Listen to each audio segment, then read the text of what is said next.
ஆண்டவரும் இரட்சகருமாகிய இயேசு கிறிஸ்துவின் இனிய நாமத்தில் உங்கள் யாவருக்கும் அன்பின் வாழ்த்துக்களை தெரிவித்துக் கொள்கிறேன். அருமையான தேவ பிள்ளைகளே, புதிய நாள் புதிய நம்பிக்கை தின தியானத்தின் மூலமாய் இந்த பரிசுத்தமான ஓய்வு நாளை உங்களை சந்திப்பதில் நான் மிகுந்த மகிழ்ச்சி அடைகிறேன். அல்லேலூயா. ஒவ்வொரு ஓய்வு நாளிலும் பரிசுத்தமான நாளில் ஆண்டவர் நமக்கு அநேக ஆலோசனைகளை கொடுத்து வருகிறார். ஆமேன். இன்றைக்கு கூட கர்த்தர் நமக்கு கொடுக்கிற ஆலோசனை என்ன? யோபுவின் புஸ்தகம் 2ஆம் அதிகாரம் 9வது வசனத்தை கூட வாசிக்க கேட்போம். அப்பொழுது அவன் மனைவி அவனை பார்த்து, நீர் இன்னும் உம்முடைய உத்தமத்தில் உறுதியாய் நிற்கிறீரோ? தேவனை தூஷித்து ஜீவனை விடும் என்றாள். பாருங்க, யோபுடைய மனைவி யோபை பார்த்து இப்படி ஒரு காரியத்தை சொல்றார். நீர் இன்னும் உடைய உத்தமத்துல நிற்கிறீரோ? ஹல்லேலூயா. அப்படின்னா அப்போ யோபு எப்படி இருக்கிற? உத்தமமாய் காணப்பட்டார். அதனால தான் யோபு 1ஆம் அதிகாரம் 1 வசனத்தை கூட வாசிக்கும் போது, ஊர் தேசத்திலே யோபு என்னும் பேர் கொண்ட ஒரு மனுஷன் இருந்தான்.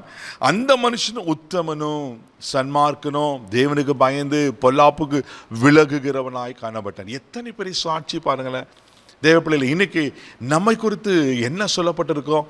நம்மை குறித்து உலகம் என்ன சொல்லுது? உங்கள் வீட்டில் உங்களுக்கு குறித்த சாட்சி என்ன? நீங்கள் வாழ்கிற பகுதியில் உங்களுக்கு குறித்த சாட்சி என்ன? அல்லது நீங்கள் போகிற ஆலயத்தில், நீங்கள் வேலை செய்கிற இடத்துல உங்களை குறித்து சாட்சி என்ன? இன்னைக்கு உங்களை குறித்து உத்தமன் என்று சொல்ல முடியுமா? தேவப்பிள்ளைல ஆண்டவர் இங்கே சொல்கிறாரு, அவன் எப்படி இருந்தானா உத்தமனாய் காணப்பட்டானா. ஆனால் உத்தமனாய் காணப்பட்டவனுக்கு கிடைக்கப்பட்ட காரியம் என்ன? அவன் வாழ்க்கையில் நடந்த காரியம் என்ன? நம்ம நன்கு அறிந்திருக்கிறோம். யோபு சாதாரணமான மனுஷன் அல்ல, அவர் பெரிய ஐஸ்வர்யவான். எத்தனையோ 1000 மிருக ஜீவன்கள்லாம் யோபுக்கு கூட இருந்தது. தேவ பிள்ளைகள, அப்படிப்பட்ட சூழ்நிலையில யோபு உத்தமனாய் காணப்படுகிறார். உத்தமனாய் என்ன அர்த்தம்? உண்மையான வாழ்க்கை, நேர்மையான வாழ்க்கை, பரிசுத்தமான வாழ்க்கை, இப்படி சொல்லிக்கொண்டே போகலாம். அதனால்தான் இப்படிப்பட்ட உத்தமனாய் இருக்கவனுக்கு நடந்த காரியம் ஒரே நாளில் அவன் மிருக ஜீவன்களாக செத்து போகிறது. அவன் 10 பிள்ளைங்களை செத்து போறாங்க. அது மாத்திரம் இல்லாமல் உடம்பெல்லாம் பருக்கள் நிறைந்தவனா. யோபுக்கும் பயங்கரமான வியாதி, இவ்வளோ கஷ்டங்கள். இதெல்லாம் பார்த்து அவங்க மனைவி சொல்றா, நீ இன்னும் உத்தமத்தில் இருக்கிறாயா? தேவப்பிள்ளை, இன்னைக்கு நீங்களே நான் என்ன செஞ்சிருப்போம்? என்னைக்கும் ஆண்டரை முறுமுறுத்திருப்போம், ஆண்டரை தூஷித்து இருப்போம். ஒருவேளை நம்ம பரிசுத்தத்தை, நம்ம உத்தமத்தை விட்டு விலகி இருப்போம். ஆனால் யோபு அவருடைய உத்தமத்தில் இருந்தார். அல்லேலூயா. யோபின் புஸ்தகம் 27ஆம் அதிகாரம் 5வது வசனம் கூட வாசிக்கும் போது இப்படியா சொல்லப்பட்டிருக்கு. வாசிக்க கேட்போம். நீங்கள் பேசுகிறது நீதி என்று நான் ஒத்துக்கொள்வது எனக்கு தூரமாய் இருப்பதாக என் ஆவி பிரியும் மட்டும் என் உத்தமத்தை என்னை விட்டு விலக்கே. அல்லேலூயா. இந்த மாதிரி ஸ்டேட்மெண்ட் பாருங்க. என் ஆவி பிரிய மட்டும் என் உத்தமத்தை விட்டு விலக மாட்டேன். அல்லேலூயா. எப்பா, எப்படிப்பட்ட வாழ்க்கையில் எவ்வளோ பெரிய பாதிப்புகள், வாழ்க்கையே முடிஞ்சிடுச்சு, அவ்வளோதான்.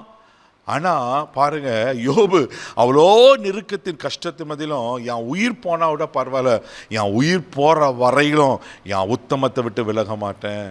தேவ பிள்ளைகள், அதனால தான் இன்னைக்கு வேலை யோபை பற்றி நான் பேசுகிறோம். இன்னைக்கு ஏன் இன்னைக்கு ஆண்டவர் இந்த பரிசுத்தமான ஓய்வினால இதை நான் வார்த்தை கொடுத்துருக்கிறேன்னா, நம்மளையும் அந்த உத்தமத்துக்கு நேராக, உண்மையான வாழ்க்கைக்கு நேராக நடத்த வேண்டும் என்று கர்த்தர் விரும்புகிறார். யோபுவின் புஸ்தகம் 31ஆம் அதிகாரம் 6வது வசனம் கூட வாசிக்கும் போது அங்கே இப்படி சொல்லப்பட்டிருக்கு. வாசிக்க கேட்போம். சுமத்திரையான தராசிலே தேவன் என்னை நிறுத்து, என் உத்தமத்தை அறிவாராக.